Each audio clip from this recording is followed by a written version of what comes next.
and then you have to go ahead with this. So restructure the syllabus, that is the thing, and we prepare after restructuring. After restructuring the syllabus, what we have to do is we have to take previous year questions at one go related to the topic and then analyze the previous year questions. Analyze how the questions are being asked by UPSC from these topics. This is starting. Fourth one is this is how you have to prepare. 3. How to score no maximum marks is you should have a framework in answer writing. Framework in answer writing.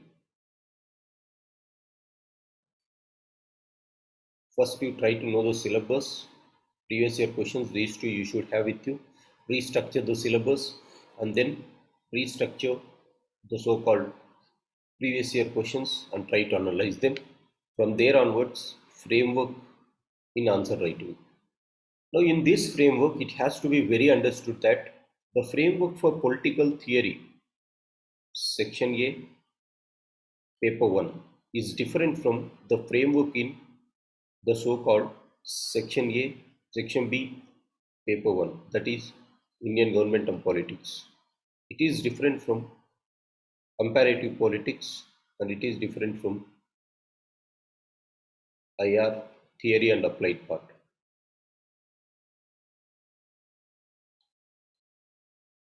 So you should understand the framework, how to write that. Okay. So IR theory, IR applied part. The framework for this is going to define or going to vary from paper to paper. So you have to write every answer in that particular framework that I will tell you.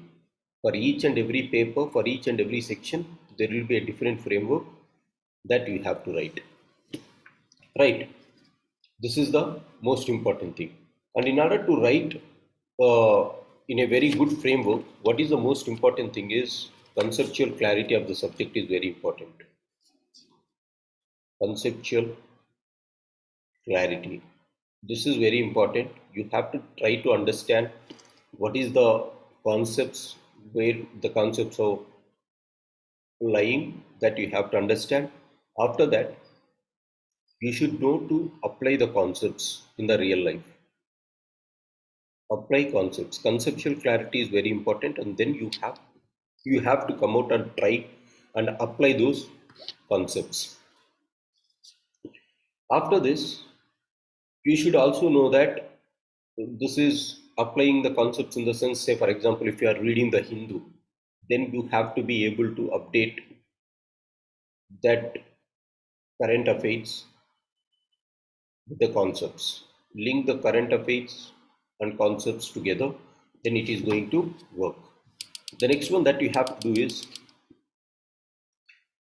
evaluation of concepts should be done.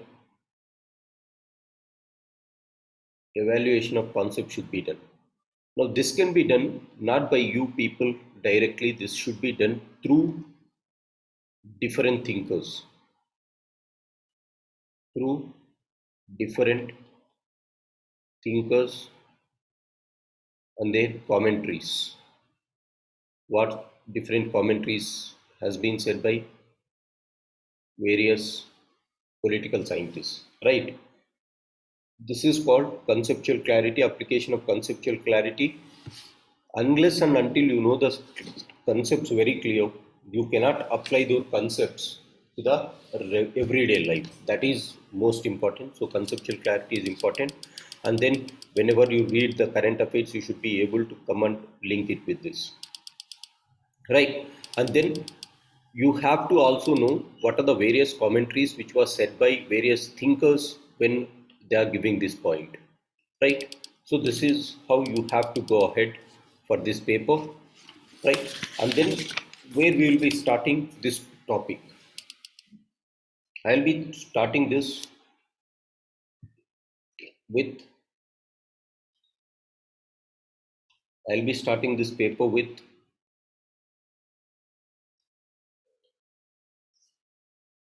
See, there are two parts that we can do. Section A of paper 2 and section A of paper 1. What we can do is, I'll start with paper 1 as such. What you do is, I'll give some topics or some homework for you people so that you'll be preparing paper 2 parallelly. See, in paper 2, the most of the things are you have to remember some certain things when it comes to section B, particularly India's relations with foreign countries. Here you require to remember many data and the current evolving trends. Current evolving trends are very important to remember in paper 2 section B. Not only that, you should also remember one more thing, that is called, in paper 1 you have two sections, section A and section B. In section B it is speaking about the constitutional provisions. So I want you people to know at least, just now last year we have discussed for political IGP, particularly the so-called constitution articles. So you should have the bare act and you should remember the constitutional articles very clearly. If you are a general study student without political science background, that is completely fine. But if you are taking political science as your optional, the minimum expectation is that you should know constitutional articles. If not every article, at least you should know what are the various schedules, what are the various parts, and what are the important articles that are there in the constitution. Because the life of constitution in IGP lies in articles.